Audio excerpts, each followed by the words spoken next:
Hello, hands off Green Bay! Hey! Woo! My name is Lynn, and I'm here to talk to you about something that is deeply personal to me and I think critically important to our community, and that is Medicaid.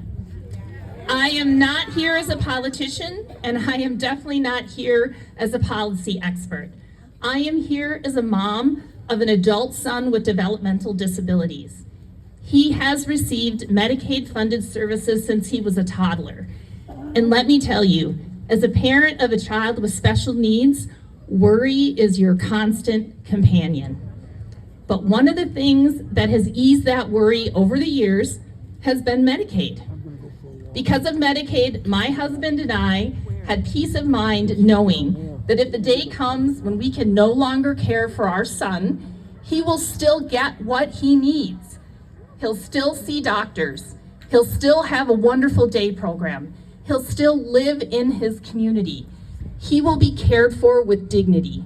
That's what Medicaid has meant to our family and to so many families like ours. At least that's what I thought. Woo! Until about 3 months ago. That's when I found out that Congress was considering deep cuts to Medicaid.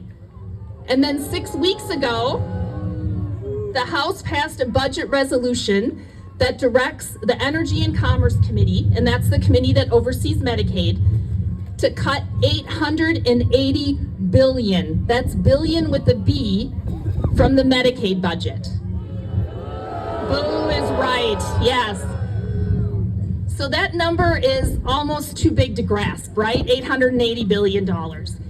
But I'm gonna give you some perspective here. If Congress eliminated every other program that the Energy and Commerce Committee oversees, except for Medicare and Medicaid, they'd still only be halfway to their target. That's how massive these cuts are. And yet our Republican elected officials are telling us, don't worry, these are just cuts to address waste, fraud, and abuse. People who really need Medicaid will still get it. There are millions of people on Medicaid who should just get a job. But you know what? That math doesn't add up. The Congressional Budget Office says that we cannot cut $880 billion without making very deep and painful cuts to Medicaid, cuts that will hurt real people. So when Tony Weed and Ron Johnson claim that no one will really be impacted by this, and that cutting waste, fraud, and abuse will actually improve Medicaid, that is gaslighting. And that gaslighting puts my son and 1.2 million Wisconsinites at risk. So let's get something straight. Medicaid is not wasteful. It has one of the lowest administrative costs of any healthcare system in the United States. It is not full of fraud. In Wisconsin in 2023, there were 143 Medicaid fraud investigations. 7 of those were charged and only 5 were convicted.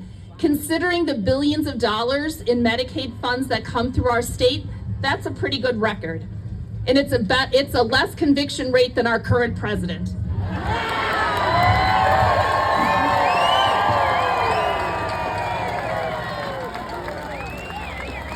Every Medicaid claim is reviewed twice, and the data tells us consistently that 95% of Medicaid payments are accurate, and the 5% that aren't are due to administrative and documentation issues, not actual fraud. And people are not abusing Medicaid. The qualification process to get on Medicaid is very strict, and eligibility is reviewed every year. 7 in 10 recipients of Medicaid work, and those who don't are often very seriously ill. They are full-time caregivers, or they are children who shouldn't be working, regardless of what the Republicans tell us. So no, Tony and Ron, you're not getting to $880 billion in cuts by going after fraud and abuse. You're cutting people, real people, out of the care that they need.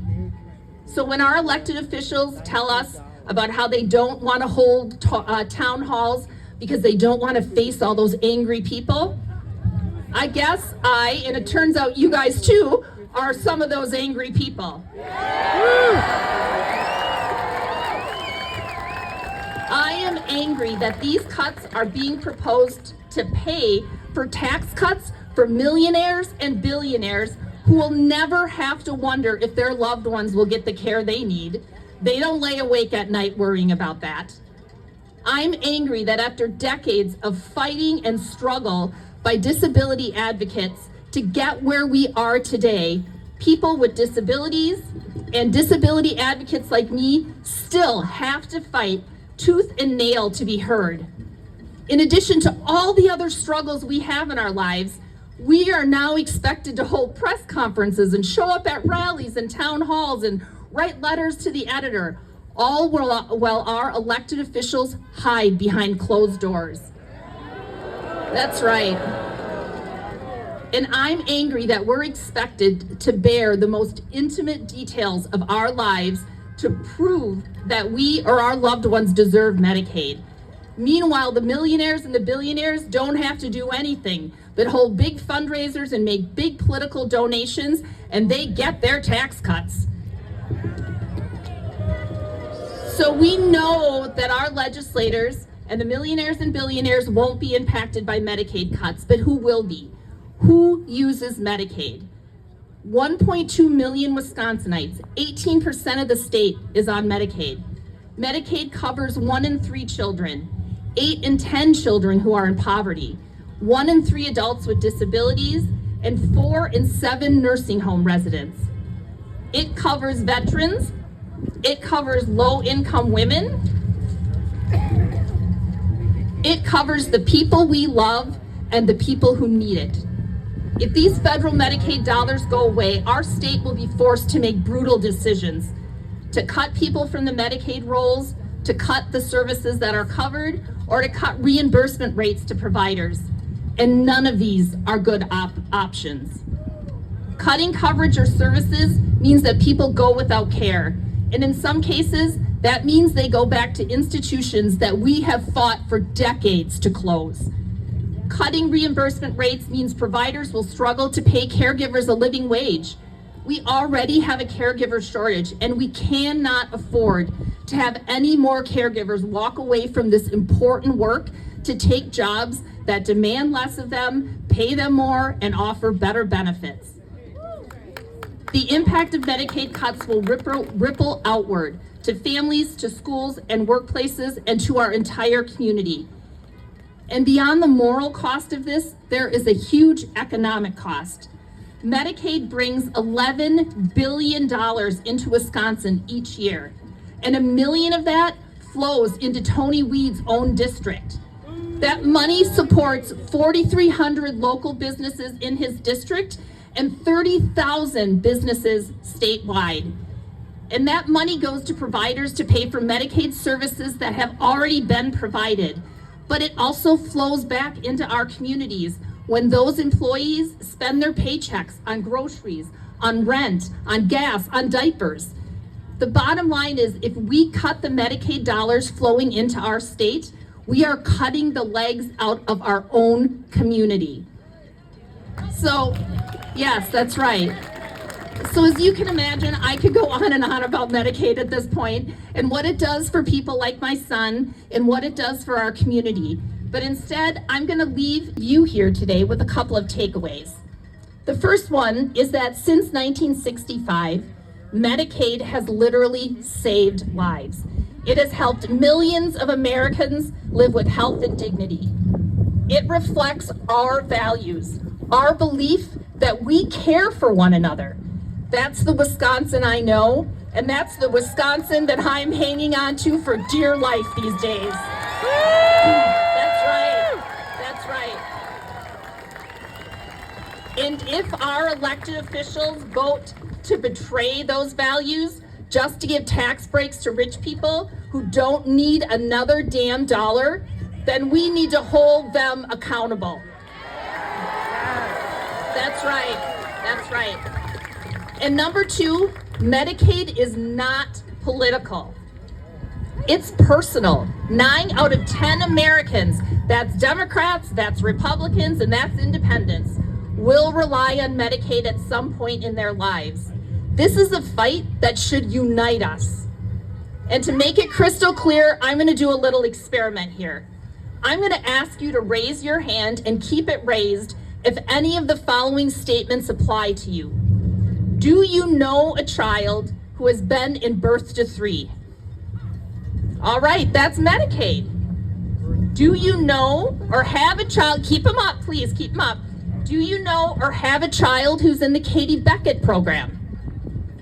All right, that's Medicaid.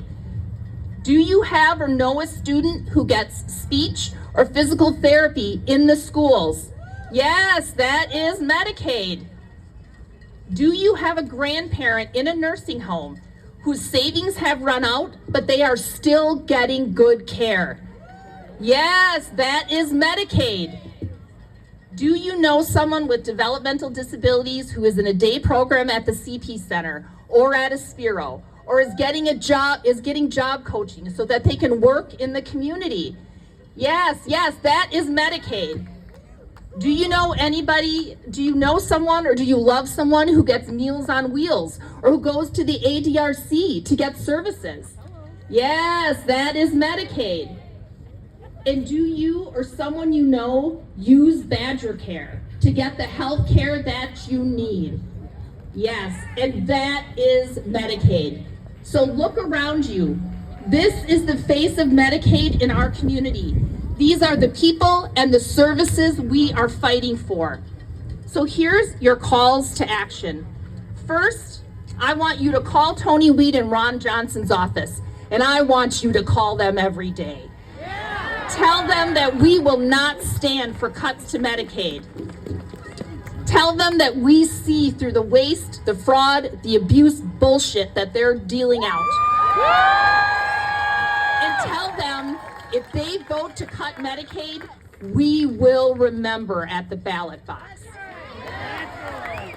And second, I want you to get involved. There are some mini flyers that are floating around here in the crowd, and they have a QR code on them. Scan that QR code and fill in the form, and we will send you Medicaid updates and opportunities to advocate. And finally, please stay involved, because what we know is that there are power in numbers, and together we are absolutely unstoppable. Thank you.